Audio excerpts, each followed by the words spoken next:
Hello again and welcome back.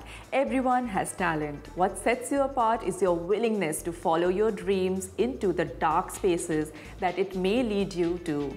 We applaud those people who have walked through those dark spaces and seen the light of their dreams.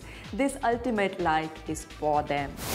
This week, the chosen one is Suzanne Hosseini, who despite being a minority gender in the tough kitchen environment, has gone ahead and fulfilled her dreams. She has modernized and simplified authentic Arabic recipes so that they can be recreated easily in day-to-day cooking. She has published a wonderful collection of these delicious Arabic recipes in English and Arabic, has had her own food show and various live demonstrations, and her best, I would say, is yet to come. Let's meet Suzanne Hosseini.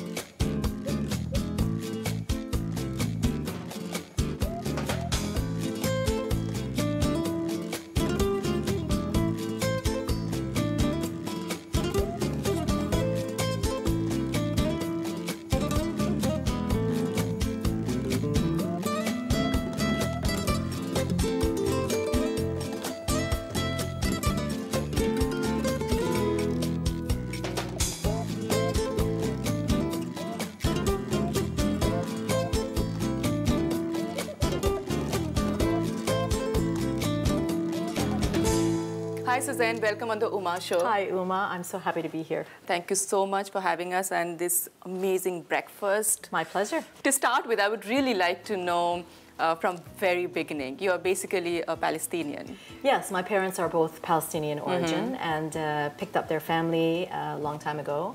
And went to Canada. Yes, that's where I grew up. So as a child, I grew up in Canada. So Canada, I call my home. The second home I live in right now is Dubai, and I call this my home as well. Great. Yeah. So how old were you when you went to Canada? Barely 5. Was it difficult for you to adjust? Yes, of course. At the very beginning, I mean, it's like any child, any family that goes to a brand new country, you're an immigrant. Right. Everything is new to you, new school, new faces, new names. And then, of course, I'm sure language was an issue as well. So when you went to school, did you make friends easily? How was it all for you as a child? Yeah. No, I have memories of wonderful friends that I still remember their names and their faces. They're very, very clear in my mind. I had my challenges, though. I had my challenges, and the story that I love to share often with people is when it came to food, because, you know, in every other sense, you're a child like everybody else in school, but my sandwiches, my choice of sandwiches were very different. Coming from a rich heritage of Arabic food and customs, Suzanne's little snack box caught the attention of her classmates. My mother used to make either falafel or hummus, or she'd make fresh jam with butter, whatever it is, or zayt or za'atar as well. And I would put these, she'd put these in my bread sandwiches, and I'd take them to school. And of course, the children teased me a little bit. I mean, they were curious, but they teased. I mean, they pick up on things and stereotypes, unfortunately.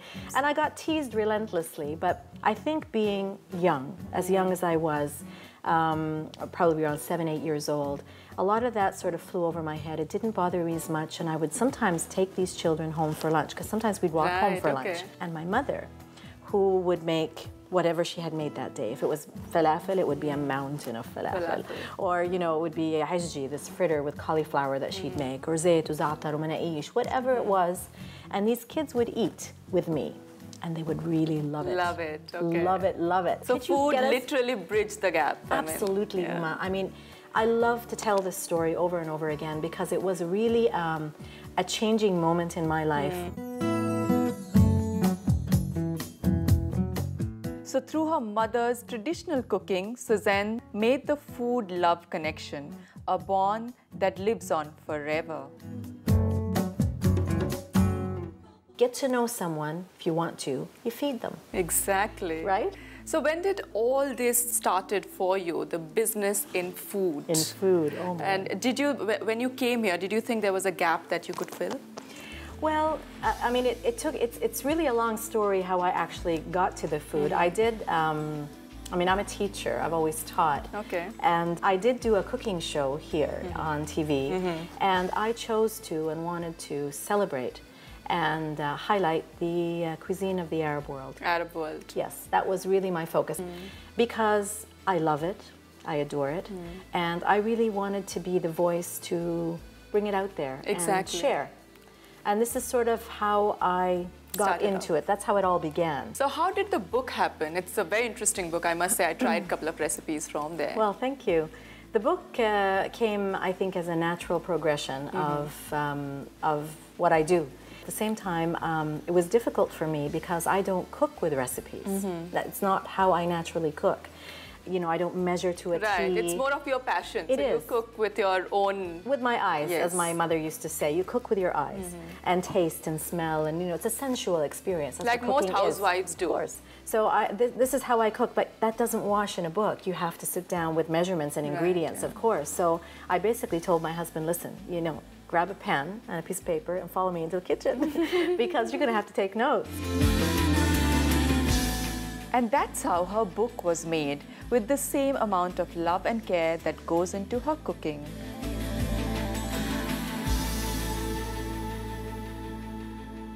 I also wanted it to be attainable and simple. I also want people to know that when you do go to a restaurant, an Arabic restaurant or Lebanese restaurant, as often people know them as, you know, the usual choices are on the menu, and I mean I can say them in one breath. Usually it's hummus, baba ganoush, fattoush, tabbouleh, shawarma, you know, and people know these dishes. Kebab halabi. That's my favorite. Kebab halabi. That's delicious too. And those dishes are amazing and they're lovely. But you know, you're offered that restaurant after restaurant after restaurant. Yes. And people seem to think that that's all there is. Those are part of the cuisine, but there is so much more. So much more. So what I do when I have a platform to speak about Arabic cuisine, I want to shed light on the fact that we have so many more dishes, and it is hundreds of dishes. And this is a cuisine that spans thousands of years. This just wasn't born yesterday. Exactly. And these dishes and techniques live on to this day. True. It's fascinating information. And I'm very proud of that, and I'd like to just keep sharing that with people. Yeah. Not just that the food is delicious, but there's a reason why. Why, exactly. But you know, most of the time the restaurants are Lebanese restaurants. Yeah. I would love to know more about Emirati cuisine. I don't think there are many restaurants that is serving authentic Emirati food. No, which is sad, you know. It's changing. There's a lot out there, and I've got a surprise for you, actually. I'm going to take you to one that's not too far from my house. Great, I can't wait. Yeah. And so Suzanne took me to one of her favorite restaurants for authentic Emirati food, located in the town center, Jumeirah, and it's called Mama Tani. Mama Tani, I like the name. And isn't it beautiful too? It is. It's simple, but it's yet very powerful.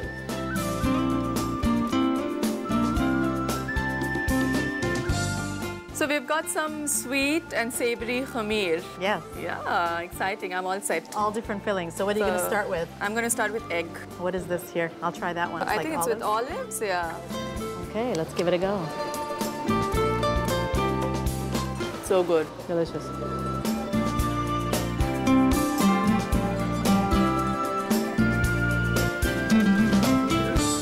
For people like you, I have a little surprise. Do you? Like what? More food? No more food? Very delicious day. Yes. I have to give you the ultimate lie. Oh my gosh, that is lovely. Bling and all. Absolutely. Of course, the way we do it in Dubai. Yes. Suzanne's love for cooking has inspired women to get into the kitchen and get cooking. Spending the day with Suzanne further connected me to Emirati culture through food. And with that, we wrap up tonight's show. It has been so empowering and energizing to put it all together for you. And I hope you found something in it that connected to you and inspired you. Dreams are always big when you think about them. So break them into single steps and start climbing. I'll see you all again next week. Till then, keep shining. I'm your host, Uma, saying good night.